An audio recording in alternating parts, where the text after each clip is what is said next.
Bueno, ok. Buenas tardes a todos. Nos da mucho gusto tenerlos aquí en esta reunión, en esta conferencia organizada por 3 CINIG del área de químico-biológicas y matemáticas. Nos vamos a tomar unos pocos minutos antes de empezar propiamente dicha la conferencia del maestro Rubén Hernández para presentarles en unos minutos las CINIG que estamos participando en esta organización conjunta de conferencias relacionadas con la igualdad de género. Entonces le voy a ceder la palabra a Georgina Hernández, perdón, Guerrero. Georgina Guerrero, y que ella Sí. nos va a presentar a la CINIC. Y solo les voy a pedir que alcen la manita de las que estén de esa CINIC para que las vayan conociendo al resto de los participantes. Yo pertenezco a Berta Espinosa, perdón, no me presenté, que soy de la CINIC del Instituto de Investigaciones Biomédicas. Adelante, Georgina. Sí, entonces somos 5 CINIG las que estamos participando, somos entre ellas el Instituto de Investigaciones Biomédicas, que ya se presentó, el Instituto de Ecología, el Instituto de Biología, el Instituto de Matemáticas y nosotros del Instituto de Fisiología Celular. Hola, cedo la palabra.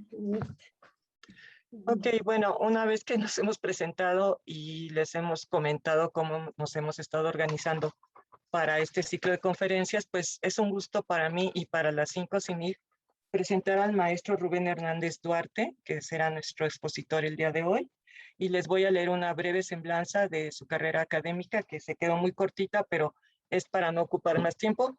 El maestro Rubén Hernández Duarte estudió la licenciatura en Ciencias de la Comunicación y obtuvo el grado de maestría en Estudios Políticos y Sociales en la Universidad Nacional Autónoma de México.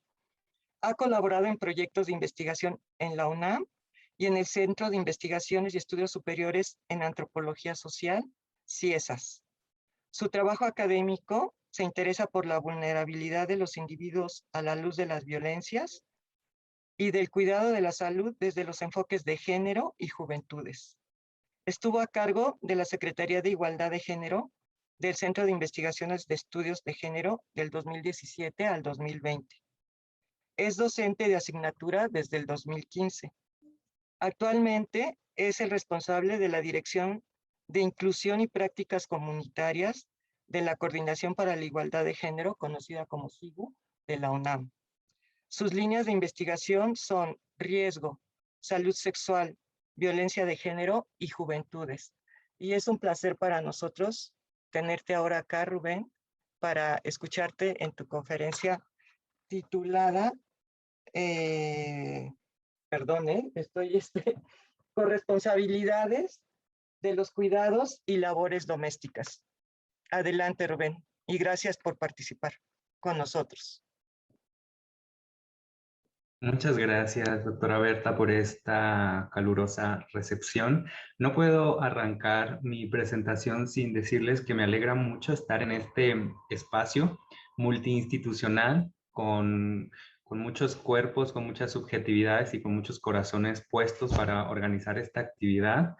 Además, identifico en los cuadritos de esta sesión a gente muy apreciada, incluso podría decir que querida de las diferentes entidades académicas. Al menos por ahí reconozco a alguna persona del Instituto de Biología, del Instituto de Ecología, por supuesto, del de Fisiología Celular, del de Matemáticas y también del de Investigaciones Biomédicas.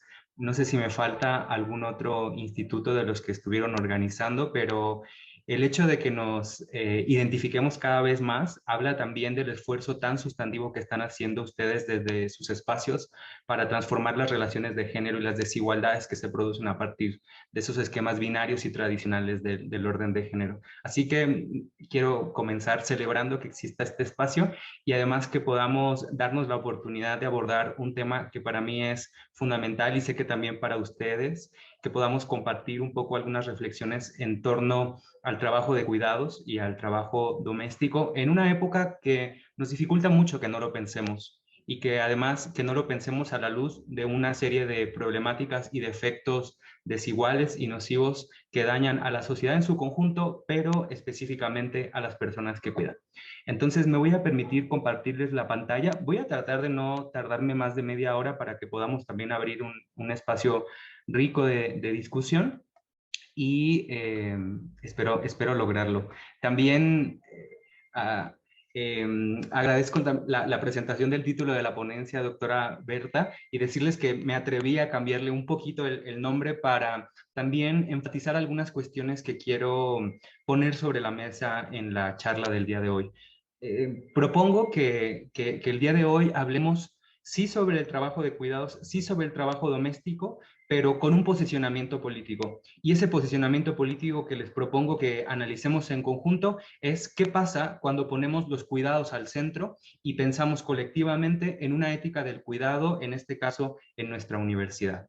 Para poder abordar esta discusión, lo primero que tenemos que reflexionar es qué entendemos por cuidado, cuáles son los significados del cuidado y qué implica el cuidado en nuestra vida cotidiana y en la forma como se estructura nuestra sociedad, que podríamos caracterizar como occidental, moderna, desigual, capitalista, organizada a partir de un esquema de división del mundo entre lo público y lo privado, republicana, organizada a partir de una serie de regulaciones estatales, pero también de un avance de ciertas formas de organización neoliberal y también un montón de contradicciones, ¿no?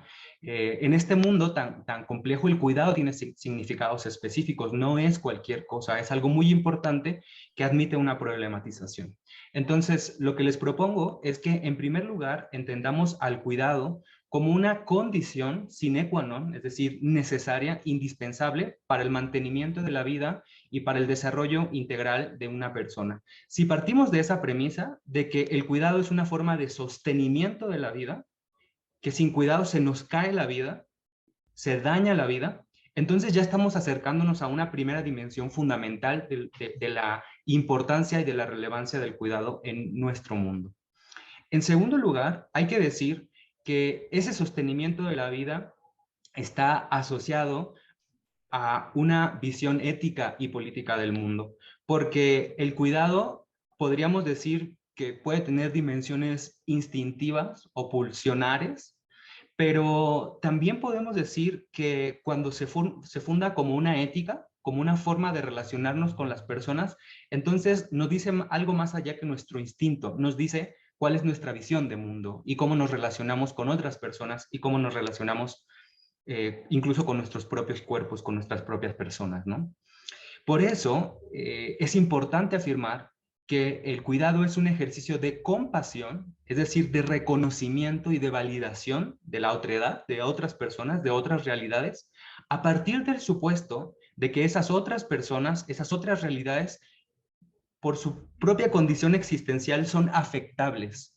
Es decir, que pueden ser lastimadas, pueden ser dañadas, pueden sufrir, pueden pasarla mal y pueden morir, pueden extinguirse. Entonces, cuando pensamos en una ética, en una visión ética del cuidado, estamos pensando en esa compasión sobre la afectabilidad de las personas y no solo sobre las personas. Yo soy una persona, mi posicionamiento político es antipatriarcal, pero al mismo tiempo es antiespecista.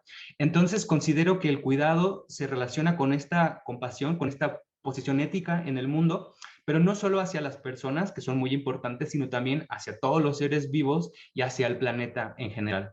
Entonces, cuando reconocemos que algo o alguien puede sufrir un daño, la relación del cuidado se convierte en una relación política y en una relación ética. Y bueno, hasta ahí pues tenemos una caracterización bastante política y bastante amplia, pero nos falta hacer una problematización y es ahí donde nos vamos a adentrar a una serie de tensiones y de debates irresueltos sobre lo que supone esta visión del cuidado en nuestro mundo, cómo funciona, ¿no? Porque la aseveración con la que cierro esta caracterización del cuidado es que aunque todas las personas necesitamos el cuidado, imagínense cuando nacimos, cuánto cuidado necesitamos para mantenernos con vida, ¿no? Y hasta ahora, hasta este momento, cuántos cuidados necesitamos, ¿no? Para sostener nuestras vidas. Entonces, todas las personas necesitamos cuidados, pero el problema, cuando ya nos adentramos a un problema muy fuerte, es cuando reconocemos que no todas las personas ofrecemos recíprocamente el cuidado en nuestros vínculos. Entonces, ya estamos una vez más en un problema de escasez de recursos, en este caso de escasez de personas y de tiempo para el cuidado, y de falta de democratización de ese derecho a recibir cuidados. Porque si todas las personas necesitamos cuidados, pero no todas las personas cuidan, entonces ya las cuentas como que no nos salen, ¿no? Ahora, el tema de los cuidados, cuando ya hablamos de la democratización de los cuidados o de la corresponsabilidad de los cuidados, es que en nuestro mundo, en la forma como está organizado nuestro mundo, los cuidados están generizados. Es decir, que los cuidados están asociados tradicionalmente a ciertas personas, a ciertas personas generizadas. Es decir, a ciertos roles y prefiguraciones o ideas o expectativas que se tienen del deber ser de las personas, en este caso en función de su sexo, ¿no? En función de la asignación genérica que esta sociedad determina sobre el sexo de las personas, ¿no? A eso le llamamos en teoría de género división sexual del trabajo, y que es una forma de organización social a partir de la división funcional de las tareas y de los trabajos que se realizan en el mundo para conseguir su sostenimiento, para conseguir su reproducción, ¿no? El tema que pone sobre la mesa la postura de la división sexual del trabajo, que es una visión que sobre todo se sostiene en los feminismos desde la economía, es que la división entre el trabajo productivo y el trabajo reproductivo puede ser bastante tentadora desde el punto de vista de que nos propone que en este mundo hay que hacer varias cosas y que no todas las personas podemos hacer todas las cosas, entonces a unas personas nos tocan unas cosas y a otras personas nos tocan otras cosas. Y un poco así se organiza la vida. Pero en realidad esa visión así de caricaturizada, así de general, despolitiza la esencia de lo que produce esta división.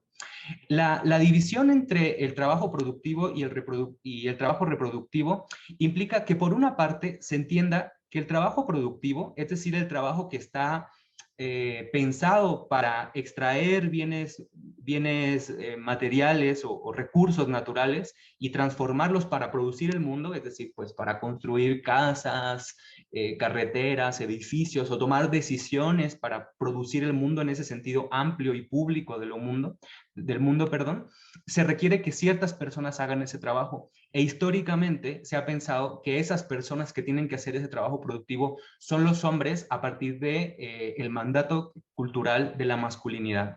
Los hombres construyen, los hombres extraen, los hombres producen, los hombres toman decisiones de interés público, ¿no? Y esta necesidad de que el mundo tenga una visión productiva está asociada con un valor económico alto, en especial cuando estas tareas están profesionalizadas. Por otra parte, cuando hablamos del trabajo reproductivo, vamos a hablar de todo el trabajo que se piensa como un medio de sostenimiento para que este trabajo productivo sea posible. Y por nuestro mundo binario, por nuestro mundo generizado, históricamente se han asignado esas tareas a las mujeres, ¿no? Entendiendo que el trabajo reproductivo es una continuidad de la condición existencial biológica de los cuerpos reproductivos, ¿no? Es decir, que si las mujeres, desde un punto de vista genérico, están asociadas con la reproducción biológica, por derivación cultural se asume que también están habilitadas y que incluso naturalmente serían las cuidadoras o las garantes más evidentes para realizar trabajo de cuidados, que es como una prolongación de ese trabajo reproductivo en el sentido biológico de la reproducción de la vida, ¿no?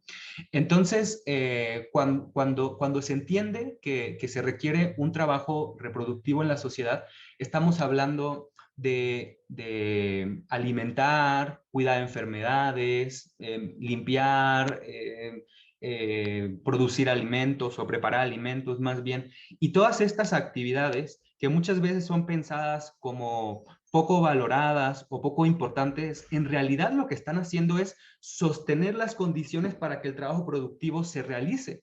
Y en ese sentido, la visión de los feminismos desde la economía es que el trabajo reproductivo también es parte del trabajo productivo, pero está tomado como un trabajo que no se considera como tal y por lo tanto, en este sistema de valores, se vive o se reconoce o se toma como una actividad con bajo valor económico o nulo, incluso cuando se profesionaliza. La forma más evidente de notar que nuestro mundo sigue sosteniendo una lógica del trabajo productivo frente al trabajo reproductivo y que el trabajo productivo está masculinizado y el trabajo reproductivo está feminizado, es por ejemplo que analicemos cuánto percibe económicamente en el mundo profesional una persona que se profesionaliza en el trabajo productivo y una persona que se profesionaliza en el trabajo reproductivo. Por ejemplo, pensemos una persona que se dedica a la ingeniería. ¿Cuánto puede ganar por hacer un puente o por diseñar una estructura de la vida pública importante, ¿no? Y por otro lado, pensemos cuánto gana una persona que se dedica al cuidado de bebés, al cuidado paliativo de personas enfermas o a la educación básica, ¿no? O a cualquier actividad educativa que sabemos que está feminizada, sobre todo en los niveles iniciales de la educación, ¿no?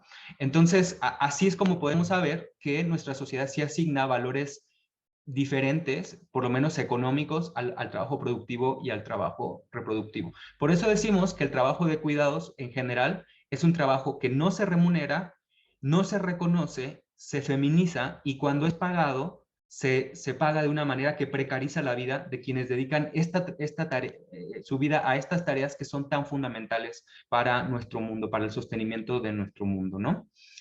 Pero bueno, algo que sí tengo que decir de manera enfática es que esta forma de división del mundo en realidad es un modelo de desigualdad que tiene una relativa estabilidad, pero también es un modelo histórico que ha cambiado y que no está libre, que no está exento de contradicciones y de excepciones, ¿no? Esto no lo planteo como una forma de describir contundentemente la realidad, sino de problematizar los mandatos y las desigualdades que se imponen sobre las personas en función de esta visión del trabajo.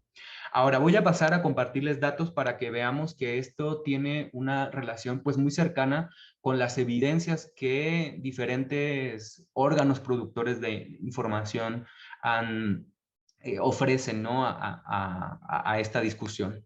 En primer lugar, les comparto estos resultados muy recientes que se publicaron en 2020 de la Encuesta Nacional sobre Uso del Tiempo del INEGI, se abrevia como ENUT, y que nos muestra un poco el panorama en México de cómo se distribuye el tiempo y el trabajo para lo productivo y para lo reproductivo. En esta columna, donde ven el color verde-azul, se encuentra el tiempo, el total de horas que realizan las mujeres para actividades consideradas productivas, es decir, actividades remuneradas, de trabajo remunerado. Y aquí está el total de horas que los hombres dedican a la misma materia, ¿no?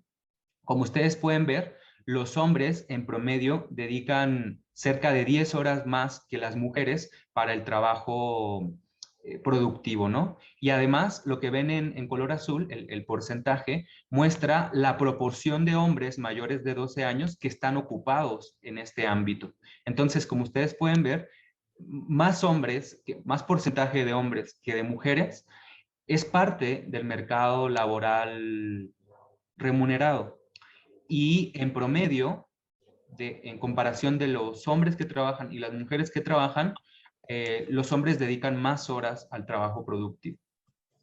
Pero cuando hablamos del trabajo reproductivo, lo que vamos a ver es que aunque hombres y mujeres declaran una participación similar al trabajo reproductivo, es decir, a tareas de cuidado de personas y a tareas domésticas internas al hogar, si se fijan, casi el 100% de los dos grupos señalan que se dedican, que hacen tareas domésticas y de cuidados. En contraste, lo que encontramos es que la comparación de horas dedicadas a esas tareas, fíjense, es por mucho más elevada en las mujeres que en los hombres. Son más de 20 horas de diferencia en el tiempo que las mujeres, en comparación de los hombres, dedican al trabajo de cuidados y doméstico. Y esto lo que nos permite aseverar, entre muchas otras cosas, es que si sumamos estas horas con estas horas y estas horas con estas horas, lo que nos damos cuenta es que las mujeres en nuestro país, en promedio, trabajan más horas que los hombres si sumamos las actividades productivas y reproductivas. El cálculo del INEGI es que son 6.2 horas más que los hombres. Ahora, vamos a tener que también problematizar una cosa adicional. El hecho de que el trabajo reproductivo por lo general no se pague tiene una consecuencia importante sobre la estructura económica de nuestro país. Eso también es una aportación de los feminismos en la economía, que lo que han mostrado es que el trabajo de cuidados no remunerado representa una base importante del sostenimiento de la economía nacional, que incluso ha aumentado con el paso del tiempo. Simplemente en 2019, la estimación del INEGI sobre el valor económico del trabajo reproductivo no remunerado representa el 22.8% del Producto Interno Bruto de todo el país. Lo que podemos derivar a partir de esta afirmación es que si este trabajo se pagara, si este trabajo, que además fíjense, la mayor proporción la realizan las mujeres, 16.8% frente a 6% de los hombres, si este trabajo tuviera un valor económico y se remunerara, implicaría una transformación muy importante en la forma como se ejerce el dinero en nuestro país y posiblemente afectaría de manera sustantiva la distribución de las riquezas y también afectaría pues la forma como el dinero se destina a ciertos sectores de la vida pública de nuestro país, ¿no? Ahora, en el caso de la universidad, es importante que también situemos esta problemática de la división sexual del trabajo y del entendimiento del trabajo de cuidados como un trabajo reproductivo y no remunerado, ¿no? Este reconocimiento nos va a permitir ver cómo se tensa la vida de las personas que forman parte de la comunidad universitaria cuando nos enfrentamos al escenario de la división sexual del trabajo, ¿no? Acá les doy el ejemplo de una encuesta que tenemos de 2009 que muestra el tiempo que destinan las personas integrantes de la comunidad académica de la universidad al trabajo de cuidados. Es una información desactualizada que ahora estamos en proceso de actualización y pronto les vamos a compartir los datos. Pero, por ejemplo, en el caso del nombramiento de investigación, si comparamos a las mujeres o los hombres, vemos cómo hay una diferencia de 10 horas en el tiempo que realizan al cuidado de personas. Utilicé los dos nombramientos más asociados a sus institutos para que sea la información más significativa. Y también por eso podemos ver el caso de las personas técnicas académicas que también muestran una diferencia de horas bastante significativa, de 22.5 horas las mujeres en relación con 18 horas de los hombres para el cuidado de otras personas, ¿no? Y ahora voy a hacer una última problematización antes de mostrarles otros datos importantes en relación con lo que implica pensar esta configuración del trabajo de cuidados en la dicotomía de lo público y lo privado, ¿no? Pues lo primero es que cuando pensamos que el trabajo de cuidados es un trabajo reproductivo que en primer lugar no entendemos como trabajo, lo entendemos como una iniciativa casi intuitiva y de buena onda de parte de las personas que cuidan, que la mayoría son mujeres, según los datos. Entendemos así a los cuidados como algo que no es un trabajo, como algo que no es sustantivo, como algo que no está asociado al ciclo productivo y al sostenimiento del mundo en general, ¿no? Y por lo tanto, lo que hacemos cuando pensamos en el trabajo de cuidados bajo esta lógica es que lo privatizamos, pensamos que es de interés particular, que la gente lo hace porque quiere, porque así se organizó en su núcleo doméstico, que lo autorregulan las personas particulares, cada quien ve cómo le hace para cuidar o para organizar la vida doméstica. Y bueno, esto que ya les decía, ¿no? Que el trabajo reproductivo se lee como algo de la dimensión de lo privado.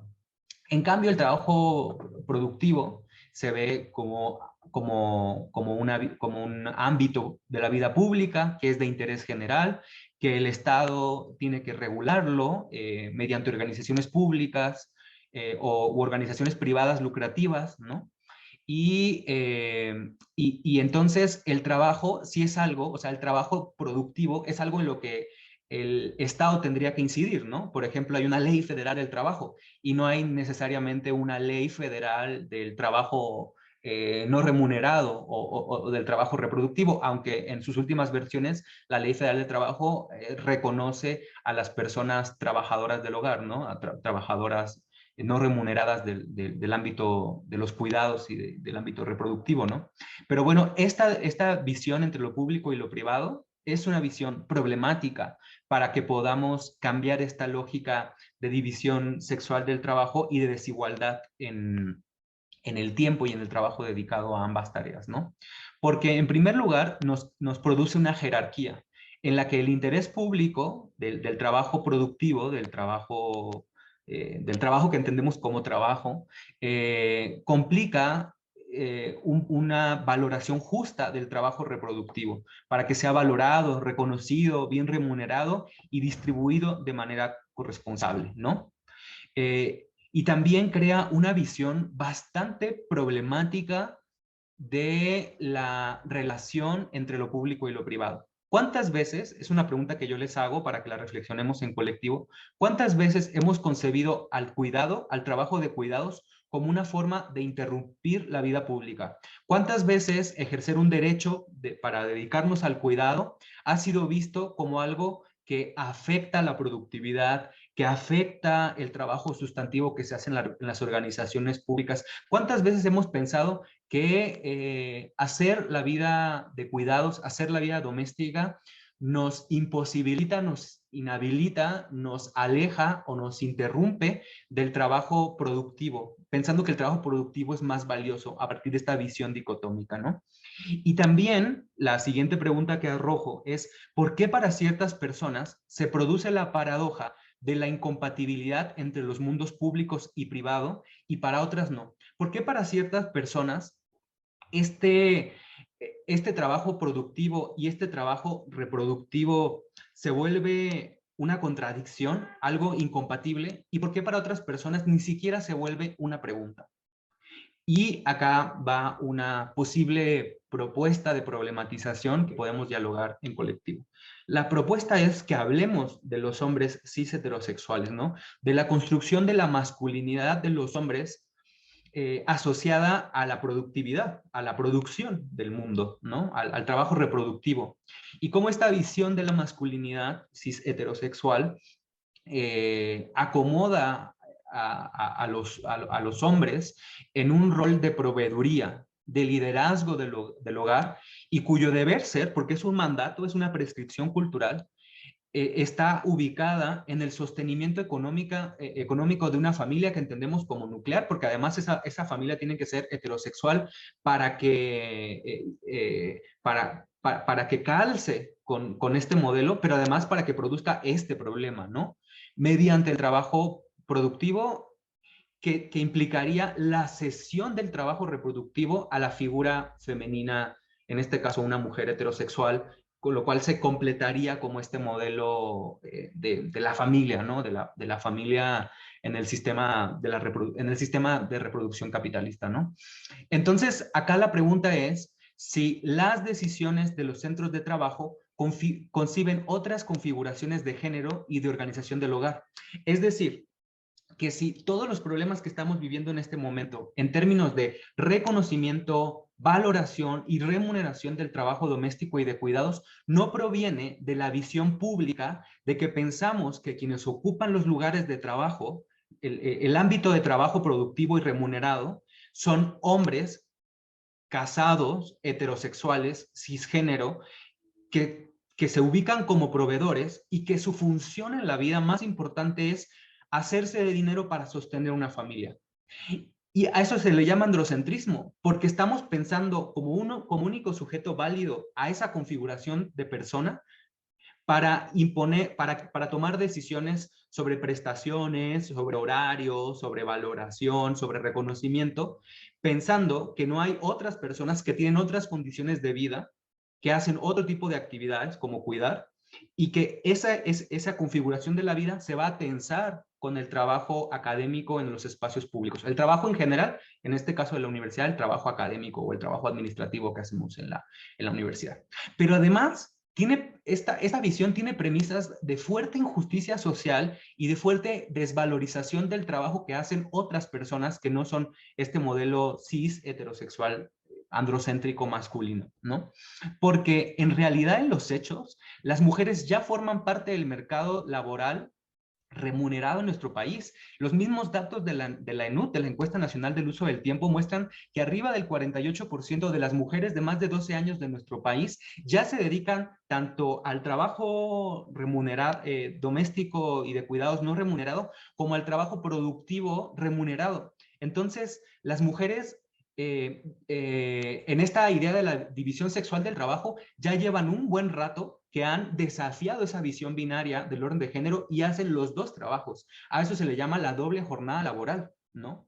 El tema acá es si los hombres están produciendo ese mismo modelo de redistribución del trabajo no remunerado en el ámbito doméstico. Y parece ser que eso es lo que no está pasando y lo que está produciendo grandes problemas en nuestro mundo. Además de esto, habría que también reconocer que en nuestro país existen, o existimos, lo voy a decir así, personalizándome también ahí, configuraciones domésticas en las que el modelo nuclear o neonuclear en el que existe una pareja heterosexual que tiene hijes, pues ya tampoco se sostiene en los datos. La verdad es que hay múltiples configuraciones de unidades domésticas. Les comparto que según la información intercensal en México, al menos en nuestro país se sabe que hay más de 198,000 hogares compuestos por parejas del mismo sexo y que de ese número amplio de hogares compuestos por parejas del mismo sexo, más del 50% tienen personas a su cargo, a su cuidado, ¿no? Y bueno, entre las configuraciones de las unidades domésticas, pues tenemos unidades nucleares, unidades neonucleares, familias agregadas, ¿no? Con diferentes integrantes, unidades domésticas sin orientación a la reproducción biológica, incluso sin pareja como base del hogar, unidades domésticas interespecie, donde también hay animales no humanos y plantas que forman parte de ese sistema, de este ecosistema de cuidados. Hay también unidades unipersonales y en cada una de estas configuraciones de hogar o de unidad doméstica hay diferentes necesidades de cuidados. Por supuesto que hay lugares donde hay hijas o hijos que se requiere cuidar, pero también hay otras configuraciones afectivas, principalmente no cis heterosexuales, donde se advierten otras necesidades de cuidados a familiares, a amistades, a animales, a plantas, a personas enfermas, a personas con discapacidades, a personas adultas mayores. Y bueno, creo que esa es la complejidad en la que no estamos siempre entrando para reconocer lo que queremos hacer. Voy a ir cerrando la presentación con una reflexión que quería compartir con ustedes sobre la crisis o el recrudecimiento de una crisis en la que nos encontramos actualmente como resultado del confinamiento por la pandemia por COVID-19, ¿no? La CEPAL lo que nos ha dicho desde ya hace algunas semanas, pero concretamente en este año, es que en efecto la pandemia está produciendo daños en la organización social en su conjunto, pero en específico, si no utilizamos la perspectiva de género, invisibilizamos ciertos daños que se están produciendo de manera específica como resultado de, entre otras cosas, el confinamiento. Y lo que dice la CEPAL es que, haciendo análisis macroeconómicos, la pandemia provocará una reducción de los niveles de ocupación de las mujeres que representa un retroceso de al menos 10 años en lo que se había alcanzado previamente. Dice la CEPAL que según los datos que tenemos actualmente sobre los efectos de la pandemia en la vida de las personas, hay una caída en la ocupación de las mujeres de aproximadamente 12% en el mercado laboral. Y acá lo que nos tenemos que preguntar es ¿por qué las mujeres están siendo expulsadas o saliendo del mercado laboral de una forma más directa o más inmediata que los hombres en medio de esta crisis? Ahí habría varias hipótesis, no sé cuáles se les ocurran a ustedes, pero una que puede ser importante es que las mujeres se ubican en los puestos más bajos de las organizaciones contractuales, ¿no? Y por esa razón, pues cuando hay cortes, son de las primeras en irse. Pero también la pregunta es, ¿por qué se ubican en esos puestos? ¿Por qué no están ubicadas en otros puestos de toma de decisión o de mayor responsabilidad en las organizaciones?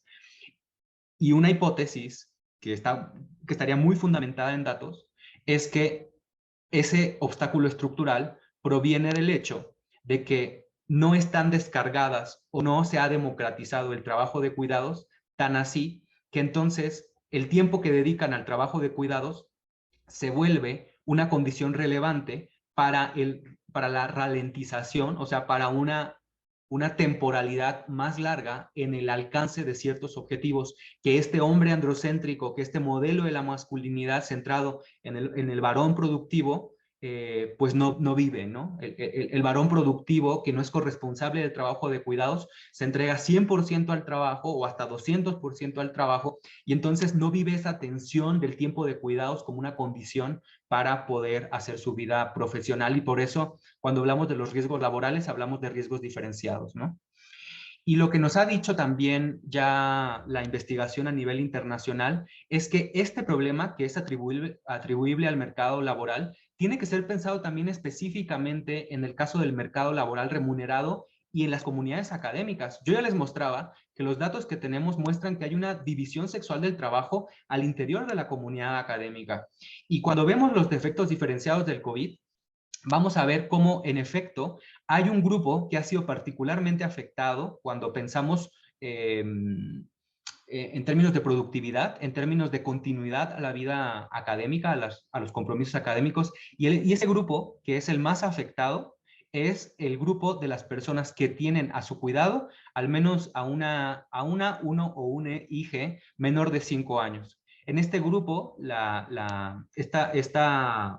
esta investigación de la revista Nature del año pasado muestra que hubo una reducción de 17%, que aumenta si hay más hijos o si no hay esquemas de corresponsabilidad.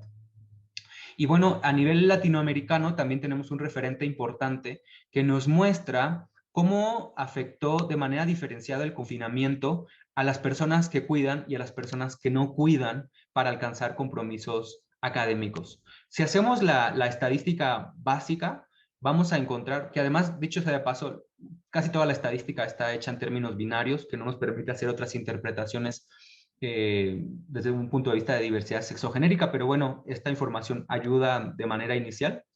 Esta estadística básica nos muestra que en promedio las mujeres alcanzaron menos que los hombres el cumplimiento de los objetivos académicos, ¿no? Pero cuando creamos una intersección con el cuidado, es decir, cuando vemos qué pasó con los hombres que cuidan y con las mujeres que cuidan, al menos a hijes, vamos a ver que en los dos casos eso produjo una reducción en la posibilidad de cumplir con sus compromisos académicos. Y lo que quiero mostrarles es que la figura que a nivel académico en Brasil, esta es una investigación de la organización Parent in Science de 2020, la figura que logró alcanzar con mayor facilidad o en mayor porcentaje los compromisos académicos preestablecidos fueron los hombres sin hijos. 84.6% de las personas que lo lograron tienen esta condición. Y la figura que menos lo logró fueron las mujeres con hijos, con un 66.6% de alcance de los objetivos. Eso nos debe de hacer problematizar qué está pasando con el trabajo de cuidados y qué está pasando cuando no se democratiza y cuando no se hace visible en el escenario de un mundo académico que ya ha colapsado esa visión y división sexual del trabajo, al menos por parte de las mujeres, ¿no? Y ya voy a cerrar ahora sí, compartiéndoles cuál sería como la posibilidad de apuesta política y ética para que esto se transforme. Es un problema estructural y es un problema de injusticia social, porque pensemos en las personas que cuidan y además trabajan en el mercado remunerado.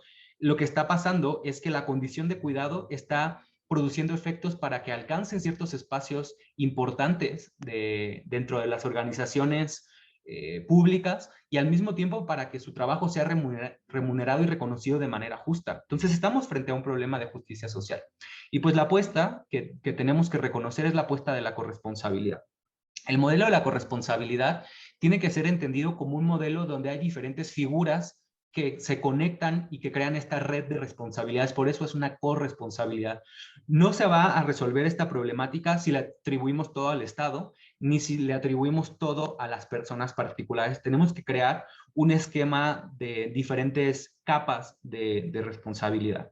Entonces, lo que le corresponde al Estado es definir políticas públicas y definir criterios, incluso normativos y legislativos, para que el trabajo de cuidados sea reconocido y remunerado, y también para que existan determinaciones y disposiciones para que los centros de trabajo, es decir, las organizaciones empleadoras, reconozcan esa necesidad y construyan una visión del trabajo que no afecte por sesgo androcéntrico a las personas que cuidan, a través de esquemas de flexibilidad, a través de esquemas de reconocimiento, de prestaciones, de derechos, para que las personas puedan efectivamente cuidar, ¿no? Y por último, tenemos a las unidades domésticas, porque aunque el Estado determine, por ejemplo, que los hombres pueden ser usuarios de derechos al cuidado para que se involucren, y las organizaciones así lo gestionen, si en la unidad doméstica los hombres no cambian esa visión, o las personas que integran esa unidad doméstica no cambian esa visión redistributiva del trabajo de cuidados, no se va a poder lograr esta transformación estructural. Y bueno, esta es la última diapositiva, con esta voy a cerrar y les quiero compartir cuáles serían algunos de los horizontes o algunos de los elementos que podríamos incorporar en nuestra universidad para poner en el centro, que esa es la visión de la presentación de hoy, al trabajo de cuidados o al cuidado como una visión de sostenimiento del mundo, y a una ética del cuidado como una forma de implicarnos en el bienestar de nuestro mundo, de nuestras personas, de las que queremos y de aquellas con las que nos relacionamos, y también de nuestra propia persona, porque el autocuidado es fundamental. Necesitamos tener diagnósticos que muestren las brechas de desigualdad. Tenemos que tener una infraestructura. Ahora casi está obviado ese tema porque no estamos trabajando en lo presencial, pero una vez que volvamos a la presencialidad, tenemos que pensar en que los espacios de trabajo muchas veces no han sido pensados como espacios donde se pueden realizar cuidados. Por eso no hay cambiadores, por eso no hay espacios de lactancia y por eso tampoco hay espacios recreativos donde se podrían un poco esparcir las personas que cuidamos cuando nos van a visitar, ¿no?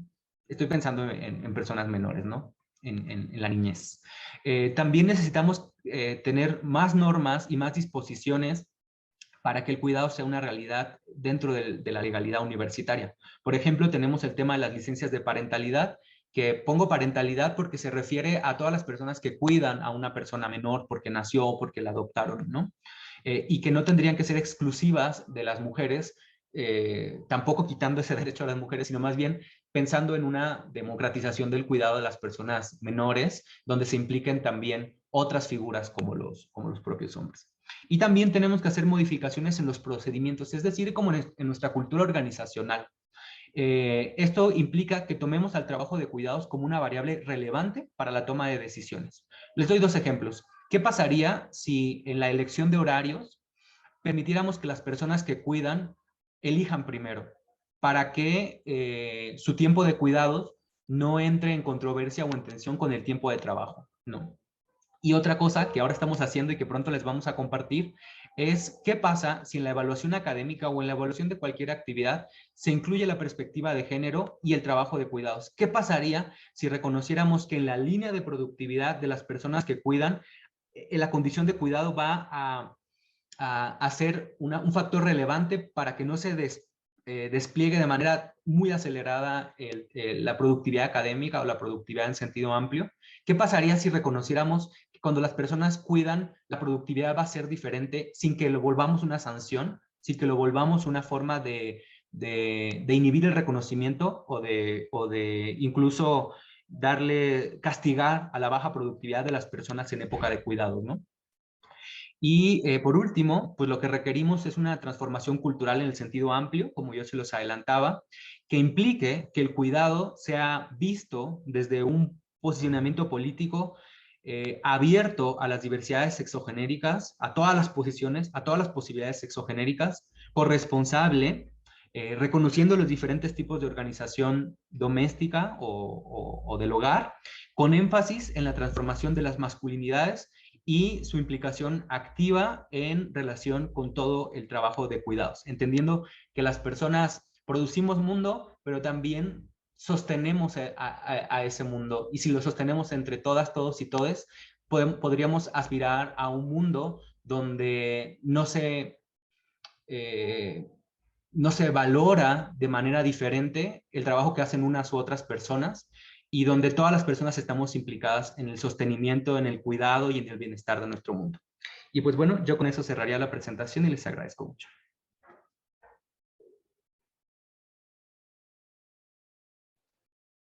Muchas gracias, Rubén. Excelente conferencia, como siempre, con datos que nos permiten hacer una evaluación más consciente de la problemática. Te agradezco.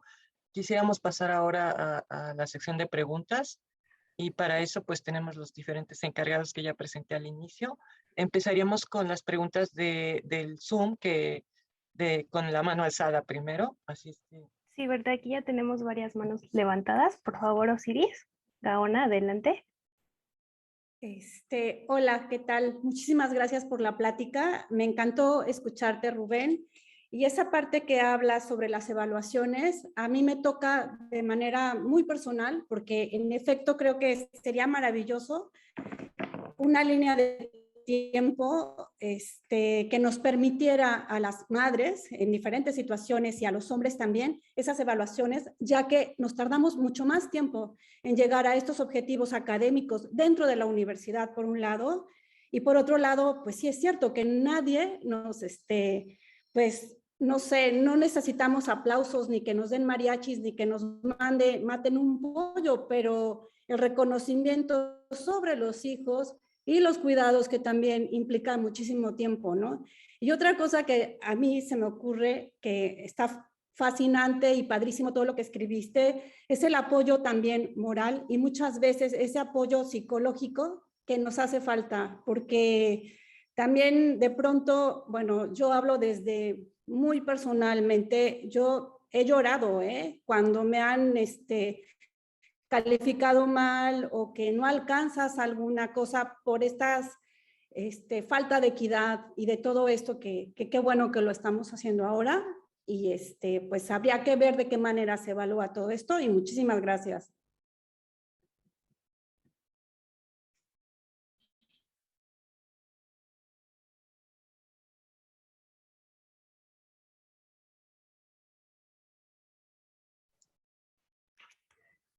Muchas gracias, Osiris. Teníamos más manos levantadas. Aquí, Ileana Muñoz, por favor. Hola, buenas tardes. Muy interesante la charla. Mi pregunta es, sí, efectivamente tiene lógica todo esto. Digo, quienes somos cuidadoras, al igual que académicas, de repente se nos complican 3 veces más la vida, pero ya hablando en las políticas, tanto institucionales como públicas, ¿se ha hecho cambios al respecto, no? ¿O apenas estamos como en el asunto del análisis, ¿no? Esa es mi pregunta. Gracias. Perdón por no prender la cámara, pero no sirve. Gracias.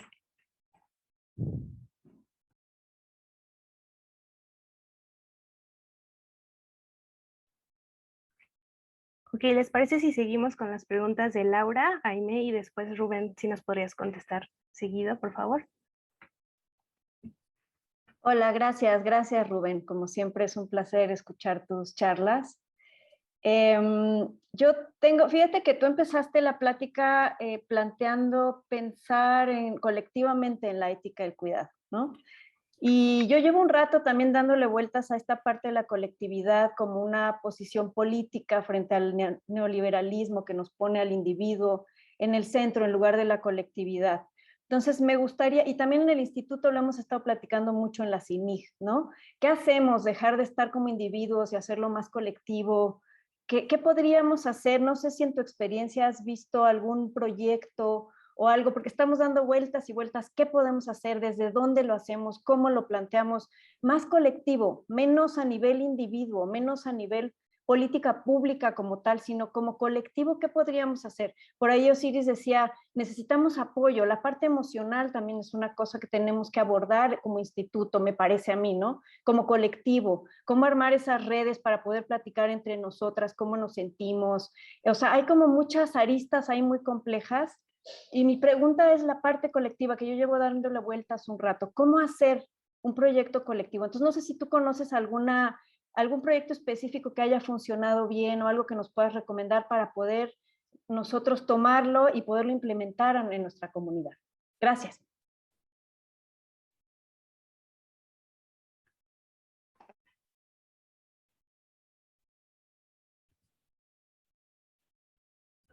Jaime Rubini, por favor.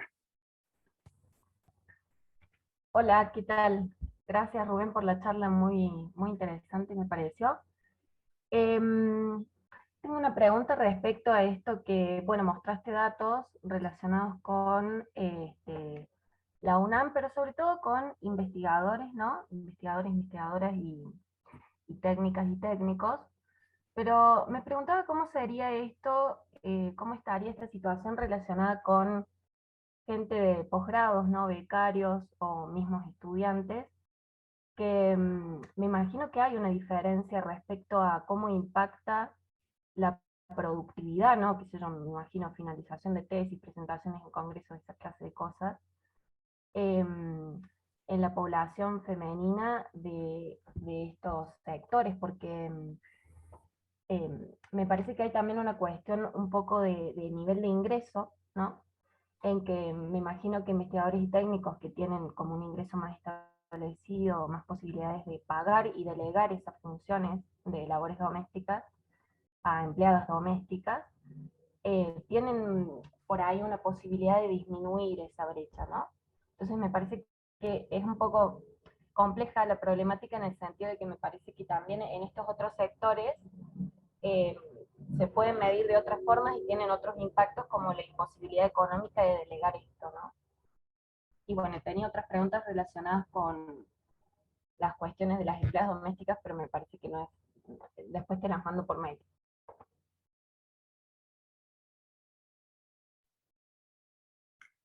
¿Cómo ves, Rubén? ¿Contestamos otras más o hasta ahí?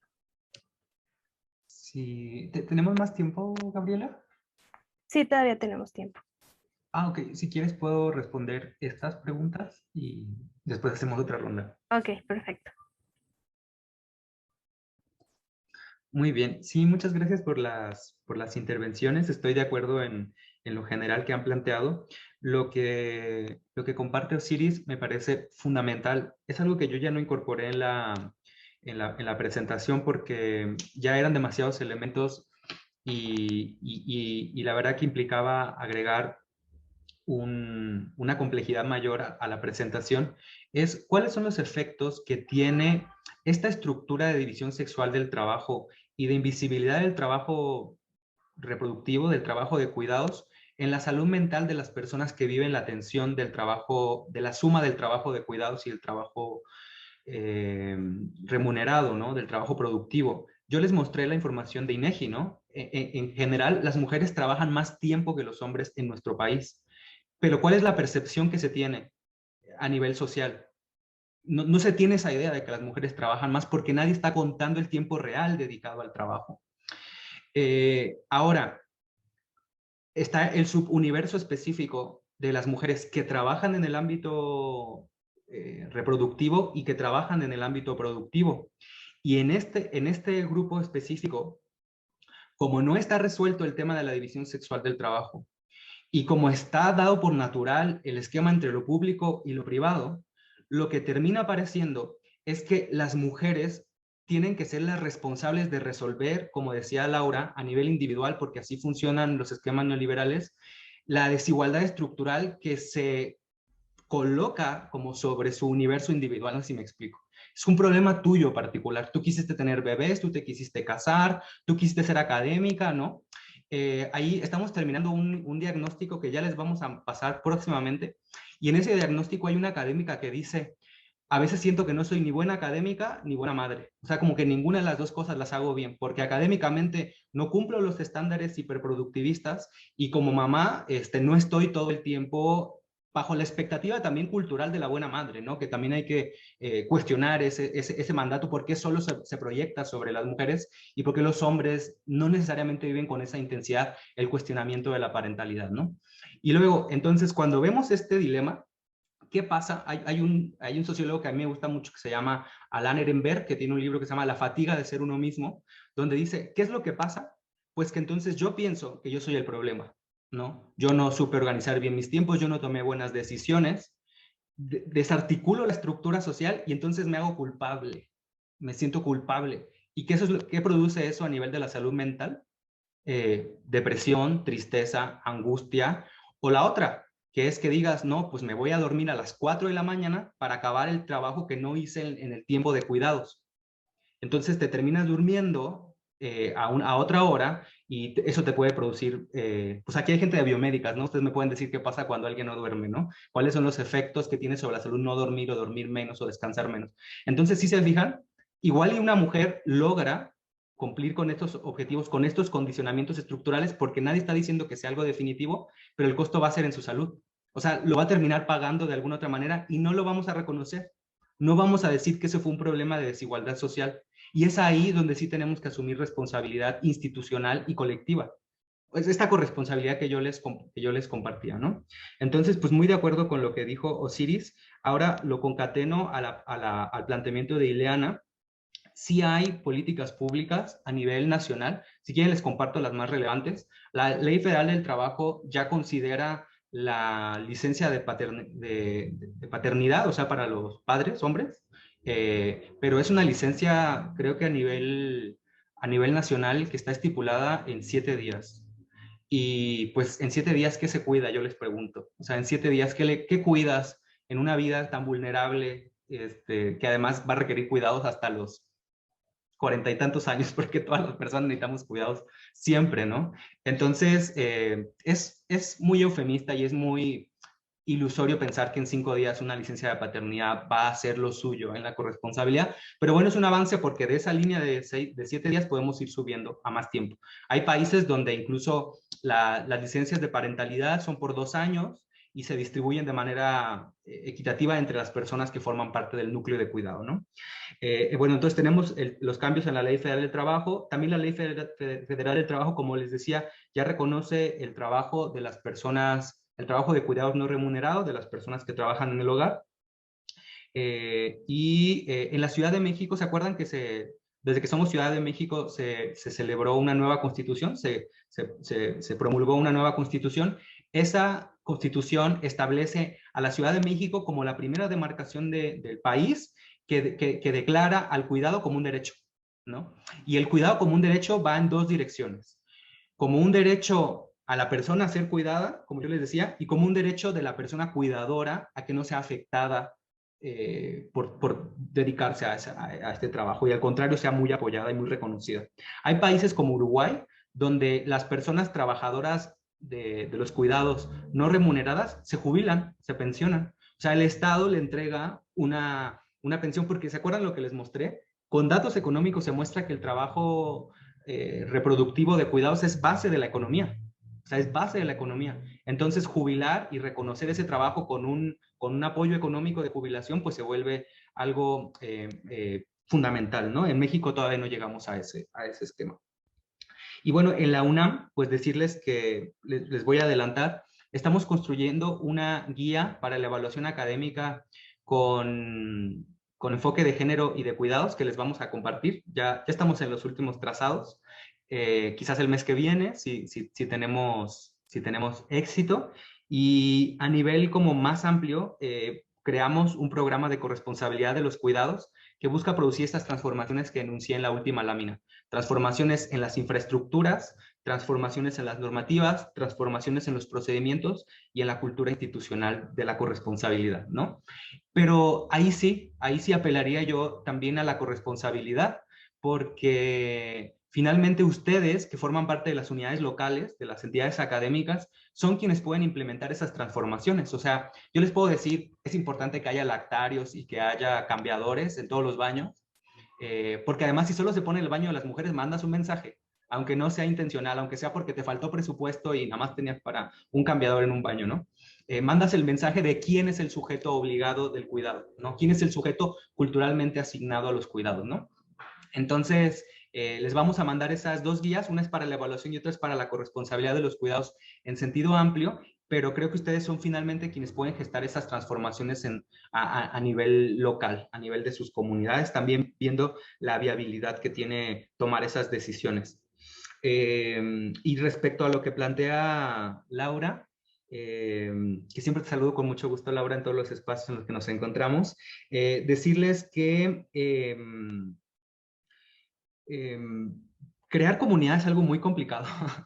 De hecho, es algo que excede al propio trabajo para la igualdad de género. Yo tengo el gusto, tengo mucha alegría, y por acá alcancé a ver colegas que quiero mucho, que estimo mucho, que forman parte de un proyecto comunitario, que es un programa de talleristas para la igualdad de género y la no violencia, que es como una de las primeras como iniciativas que hemos creado en la coordinación para producir esta visión de comunidad en las transformaciones.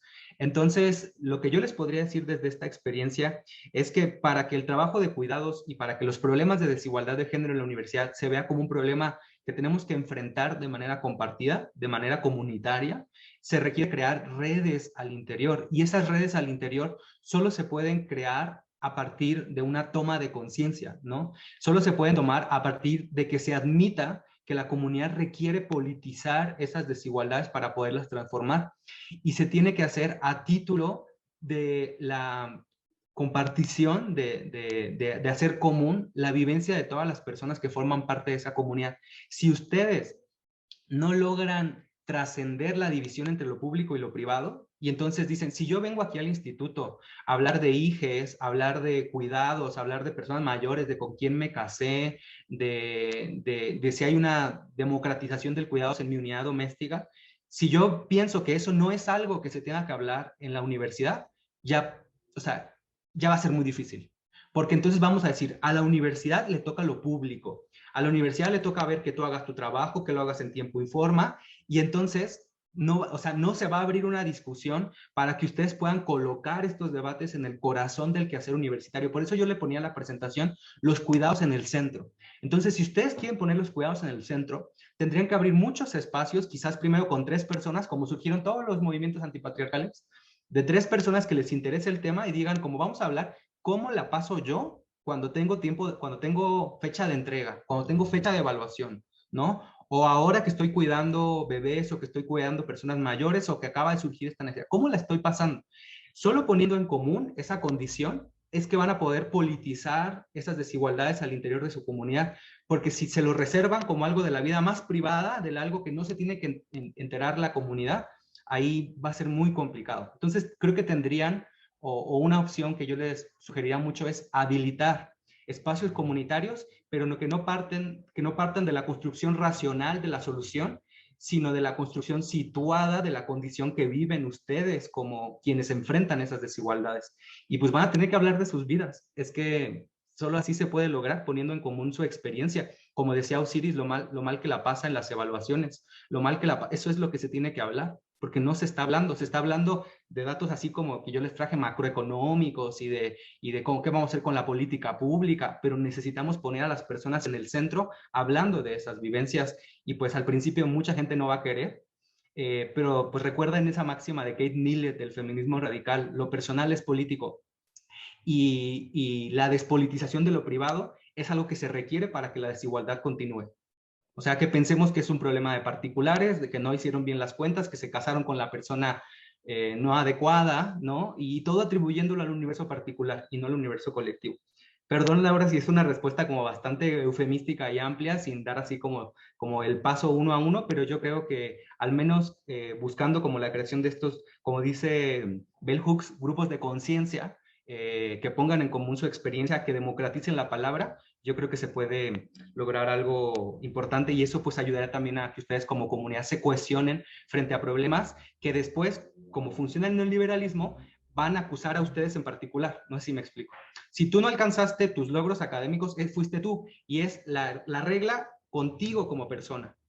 Entonces se atomiza la decisión, se atomiza como un acto, como un problema individual, y no se ve como un problema que están compartiendo porque no se está hablando, porque no se está diciendo, oye, esto no nada más le pasa a esta persona, nos pasa a todas las personas, o a la mayoría de las personas, o a las personas que tenemos esta condición. Y bueno, ya para cerrar este bloque de preguntas, sobre la pregunta de Aimé, muy de acuerdo. No sabes, Aimé, de las cosas que me he enterado y en las cosas en las que he tenido la posibilidad de involucrarme en relación con injusticias que han vivido, sobre todo alumnas de posgrado, en nuestra universidad y en otros espacios por cuidar, ¿no? Ya cada vez más posgrados permiten que las estudiantes y también los estudiantes, si lo requerirían, puedan pedir permisos para ausentarse de su trabajo, de sus labores estudiantiles, sin que eso penalice a su trayectoria, pero sí tengo casos que fueron muy lamentables, incluso de alumnas que acabaron en tiempo y forma, pero que pidieron un permiso por maternidad y que no les dieron, por ejemplo, el estímulo de eficiencia terminal o algún reconocimiento porque pidieron un permiso para ejercer su maternidad. Entonces, sí pasan este tipo de cosas. Y lo más fuerte y lo que más nos tendría que preocupar es que ¿entre qué edades estudia un doctorado, por ejemplo, una persona actualmente? Como entre los 29, 28 y los 30, los 40, o sea, entre los fines de los 20 y por ahí de los 40, ¿no? Esa es la edad reproductiva. O sea, esa es la edad en la que no hay un riesgo grande por ejercer la maternidad, por ejemplo, para las mujeres. Entonces, pues va a estar muy complicado que podamos hacer ajustes porque la universidad tendría que ser muy consciente de la etapa del ciclo de vida que están viviendo las personas que van a decidir vivir la maternidad, la paternidad, la parentalidad, ¿no? Y pues por eso sí es importante que los propios reglamentos de posgrado, yo acompañé a un programa de posgrado para que incluyera criterios de evaluación para las personas que realizaban cuidados.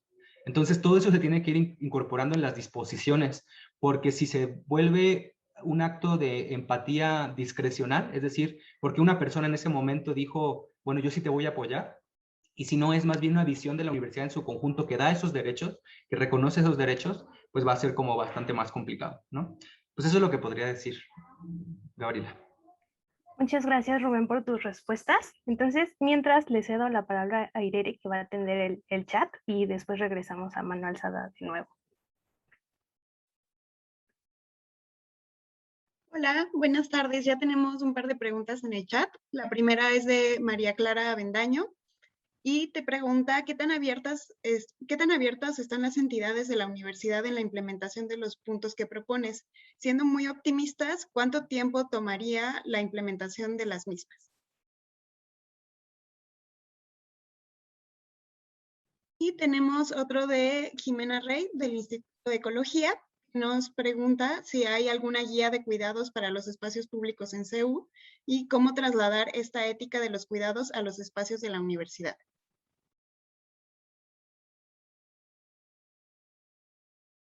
Por último, tenemos esta pregunta de Eduardo, que pregunta cómo se podrían crear asambleas igualitarias en la UNAM para transformar las desigualdades en los cuidados.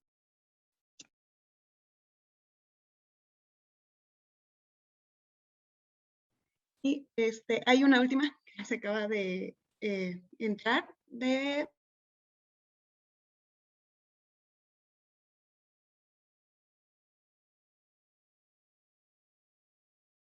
No te escuchamos, Ireri. Se apagó tu micrófono, Ireri. Ay. Listo, perdón, ¿me escuchan? Sí, la última pregunta. La última pregunta es de Laura Camarena. Sí, hay estudios de los efectos de cuidados, pero no sesgado a hijas, hijos o hijes, sino a adultos mayores, dependientes o enfermos, ya que esto puede impactar a un sector muy amplio de académicas y académicos. Y pregunta, por último, si hay diagnósticos. Perfecto, con mucho gusto. ¿Respondo ahí o quieren que escuchemos las preguntas de las personas que tienen la mano levantada? Sí, igual podemos proceder con Jorge, adelante. Por favor.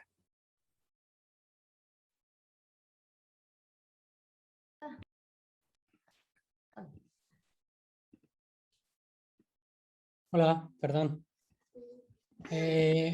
Bueno, yo le quería preguntar si hay algún modelo de país que, o sea, que ya tenga todo esto establecido y que México podría aspirar a tener algo parecido, digamos, esto de los trabajos no remunerados, lo que mencionaba de Uruguay, creo, que se pensionan o algo así, o sea, que un país tenga algo global ya establecido y que se pudiera mirar a ese modelo como para implementarlo en algún momento en México, o estamos muy lejos de todos estos países que ya tienen más avanzado. Y nada más. Y finalizamos con la participación de Marta. Lucinda, por favor. Sí, buenas tardes, gracias. Un poco con lo que dice Laura. Si bien la mayor parte del personal en la universidad es joven y en edad productiva y su problemática está relacionada con el cuidado de los hijos, también hay una población que ya nos estamos enfrentando cada vez más, porque los padres viven más años, al cuidado de personas de la tercera edad. Y a veces eso está todavía más complicado. Entonces yo creo que el que se tome en cuenta estas cosas y se hagan, no sé, una serie, pueden ser desde seminarios, apoyos institucionales que nos ayuden a manejar de una manera mejor, porque además no estamos preparados, no tenemos la experiencia del cuidado del adulto mayor. Cada vez se hace más difícil y es más problemática. Entonces, creo que la universidad nos podría apoyar mucho si pone énfasis en eso también. Gracias.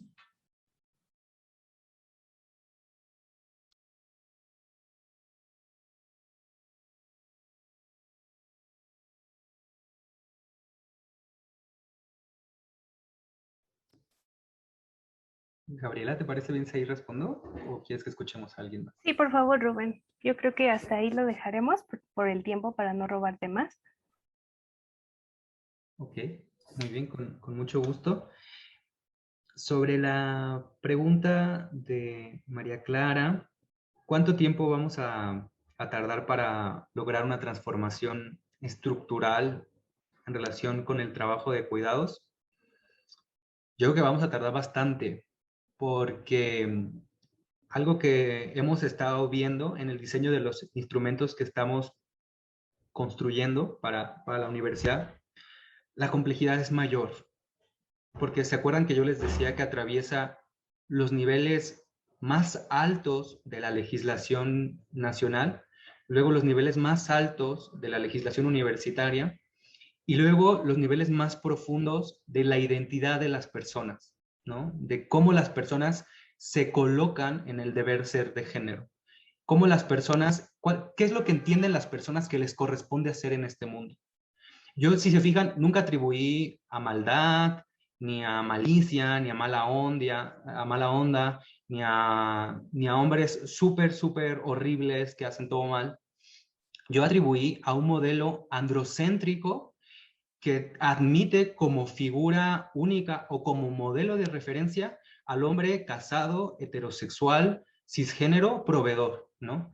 Y entender que ese modelo muchas veces regula la toma de decisión que tomamos o las tomas de decisión que tenemos respecto a la vida colegiada, a nuestra vida universitaria. Y cuando pensamos en las mujeres universitarias, muchas veces lo hacemos pensando en que es la pareja o el espejo de ese hombre proveedor, ¿no? Y también muchas veces las visiones sobre el lugar laboral o el lugar académico o administrativo que ocupan las mujeres en la universidad, también está pensando en que las políticas del cuidado sean dirigidas hacia ellas como usuarias de los derechos al cuidado, lo cual termina reproduciendo el mismo problema. Es decir, cuando, por ejemplo, los derechos al cuidado se piensan solamente para las mujeres como beneficiarias, los hombres no se sienten interpelados como alguienes que tendrían que solicitar o tener incluso un activismo para ejercer esos derechos. ¿Saben cuántas personas tenemos conocimiento que han ejercido su licencia de paternidad en la universidad? 0. Hasta ahora yo no conozco a un solo colega de la universidad, Si hay alguien aquí, dígame porque le quiero hacer una entrevista. Pero hasta ahora no he conocido a un solo colega hombre de la universidad que diga que ha ejercido su licencia de paternidad.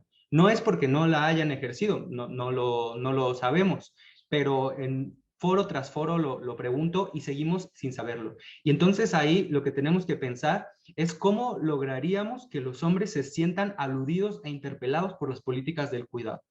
Tendría que ir acompañado de una transformación en el modelo cultural de la masculinidad para que no sientan que lo único que les corresponde es proveer económicamente al hogar, y que cuando hay políticas del cuidado, si tienen una pareja heterosexual, entonces la usuaria es la mujer, ¿no? La usuaria es la pareja. Eso es como muy importante que se piense, porque ahí es donde se tendría que promover la democratización, ¿no? Entonces, pues sí, eso te diría, María Clara, que falta un ratote para lograr esa transformación, porque tiene que atravesar por todas esas capas. Y también les quiero decir algo con mucha honestidad. Cuando hacemos propuestas para la igualdad de género, casi siempre nos vemos frente al dilema de la perversión del uso corrupto de los derechos que son diseñados para ciertos sectores que viven las desigualdades. Una colega muy querida que trabaja estos temas en Alemania, una vez me dijo que en Alemania habían dejado de promover las licencias por paternidad en los académicos, en la Universidad Libre de Berlín, imagínense, porque aunque sigue existiendo como derecho, había como mucho escepticismo, porque alguien una vez como que hizo un estudio y trató como de identificar cuál era la productividad académica del hombre antes de pedir la licencia de paternidad y después de pedirla, y se dieron cuenta que había aumentado. O sea, que la productividad académica de los hombres cuando pedían licencia de paternidad aumentaba, lo cual pues nos hacía pensar que pues, no se dedicaron a cuidar, o que cuidaron no sé en qué rato. Pero tenemos que tener mucho cuidado sobre estos derechos, porque si no están construidos bajo una conciencia política de lo que implica redistribuir el cuidado, entonces van a dar a la contra. Estas prestaciones van a dar a la contra, van a reforzar esa desigualdad.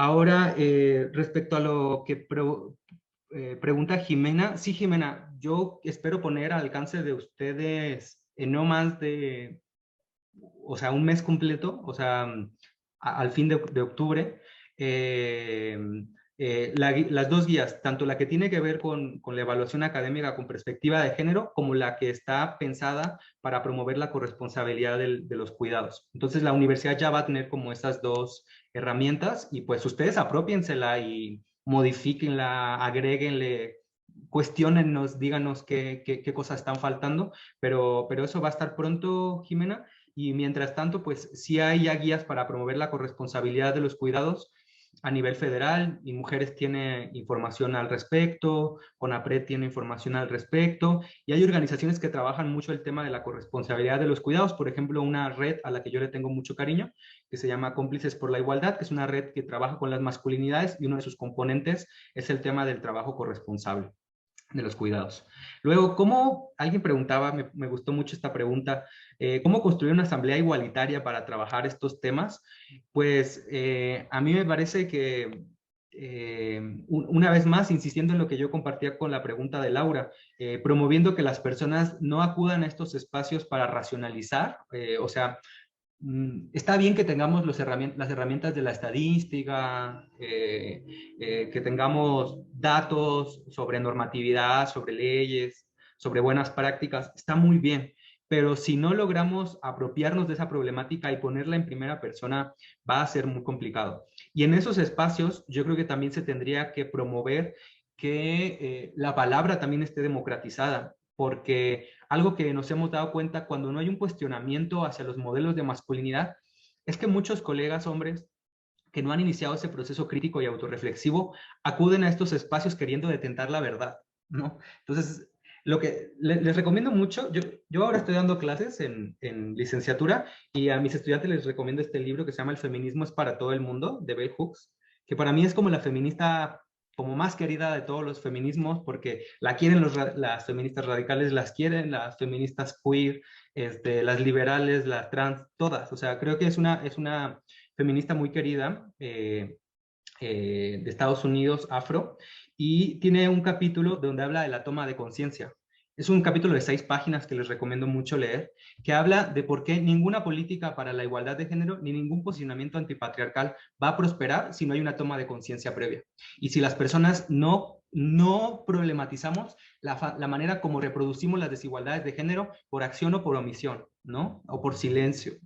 Y bueno, ahí en las asambleas igualitarias, en estos espacios de conciencia que habla Bell Hooks, los hombres también tendrían que reflexionar críticamente respecto a cuál es su lugar de enunciación, qué cosas podrían decir en esos espacios y cómo lo podrían hacer sin detentar la verdad y sin invalidar las experiencias de las otras personas. Un buen grupo de conciencia es un grupo donde todas las personas hablan, donde todas las experiencias son válidas y donde el discurso colectivo va creando como la identidad de las decisiones, no tanto quien más habla, quien más cree que tiene la razón y quien argumenta con la retórica más pulcra, ¿no? Ya voy acercándome hacia el final.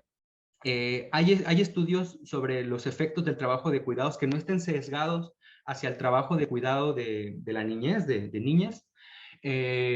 Bueno, ahora estamos implementando una encuesta en la UNAM. Por eso quieres que te ayude. Perdón, creo que se coló un audio. Estamos implementando una encuesta que reconoce variables de diversidad sexogenérica, que reconoce variables en la diferencia de composición de los hogares y variables en las diferencias del trabajo de cuidados. Porque sí es cierto. Otra vez, si pensamos que el trabajo de cuidados y este problema es un problema de madres e hijes, vamos a volverlo a sesgar. Y por supuesto que tenemos que reconocer otro tipo de cuidados como los que Marta señalaba, ¿no? El cuidado de personas mayores, el cuidado de personas con discapacidades, el cuidado de personas enfermas, que fue muy relevante en esta época y que va a seguir siendo y que lo era desde antes, ¿no?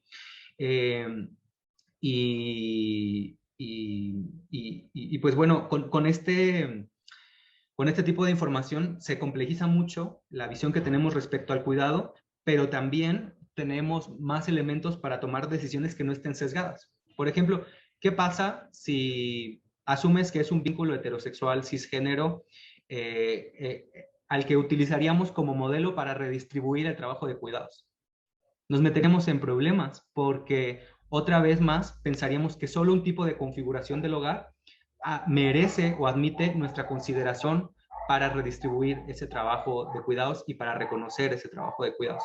Entonces tenemos que entrarle a todas las configuraciones sexogenéricas, a todas las configuraciones de los tipos de hogar, de los tipos de unidades domésticas y a todas las configuraciones de cuidados. Yo incluso, acá hay gente de ecología y de biología, ¿verdad? Entonces creo que lo puedo decir.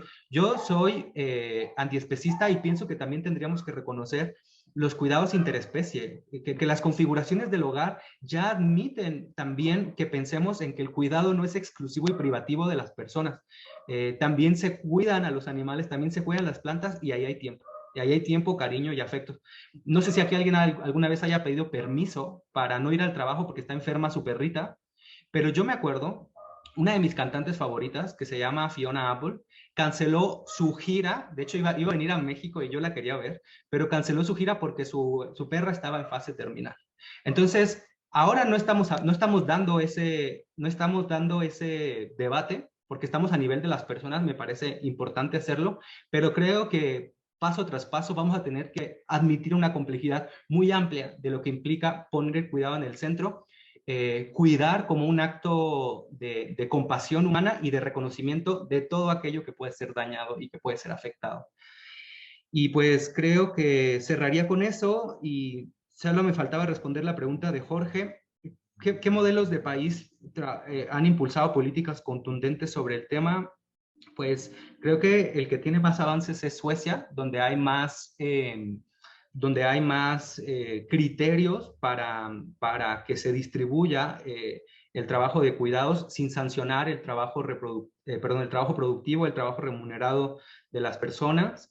A mí me gusta mucho este modelo que lo que reconoce es la unidad doméstica y entonces da un banco de tiempo para hacerse cargo de los cuidados. Por ejemplo, a bebés 2 años.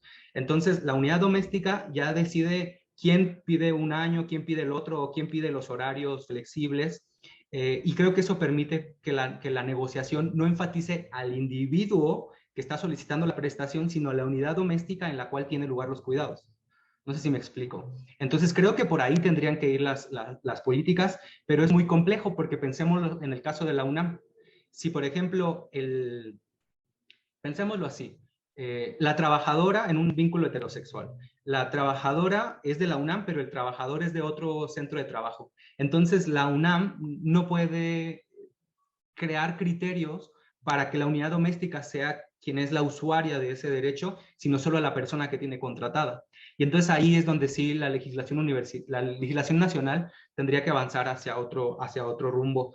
Pero pues quizás ya cierro diciendo que aunque Suecia tiene muchos avances, aunque Uruguay tiene muchos avances, aunque la Ciudad de México está avanzando muchísimo con el reconocimiento del derecho al cuidado, creo que lo más importante es que nuestras políticas sean situadas, o sea, que reconozcan nuestra realidad, que reconozcan específicamente lo que vivimos, que reconozcan que las mujeres trabajan más en tiempo y en actividades, que reconozcan que las mujeres que trabajan en el espacio productivo, el trabajo de cuidados se vuelve un dilema, no así en el caso de los hombres heterosexuales, y que si no reconocemos también las otras configuraciones de los hogares y de las diversidades que forman parte de esos núcleos y de las vulnerabilidades de cuidados tan amplias que hay, pues realmente ninguna política va a ser efectiva, porque tal vez vamos a ayudar a que las personas con hijos la pasen menos mal, pero nada más se te enferme tu mamá, tu papá, una persona mayor que quieres mucho, ahí la estructura no va a estar a tu favor para poder gestionar esos cuidados, y es lo que tenemos que evitar.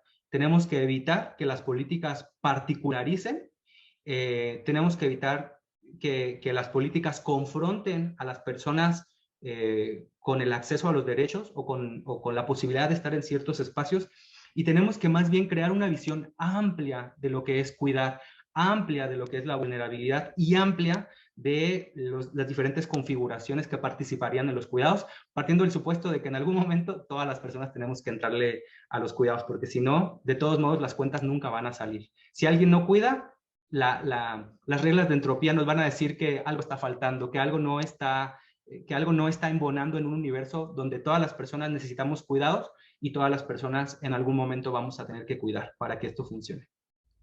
Y eso sería todo de mi parte. Pues muchas gracias, Rubén. Te volvemos a agradecer esta plática. Nos diste muchos datos, pero más que nada nos diste muchas ideas en qué pensar y hasta nos diste propuestas de acciones. Así es que te lo agradecemos mucho. Hay muchas felicitaciones en el chat. Excelente seminario y muchísimos agradecimientos para ti. Y también preguntan dónde te pueden contactar. Yo creo que podemos decir que pueden entrar a la página de la SIGU y ahí, ¿verdad? Rubén Hernández, ahí lo buscan, ahí está su correo accesible para todos aquellos y aquellas y aquellos que quieran contactarse con Rubén. Muchísimas gracias, Rubén, a nombre de nuestras 5 CINIG. Fue un placer. Un gusto también, muchas gracias.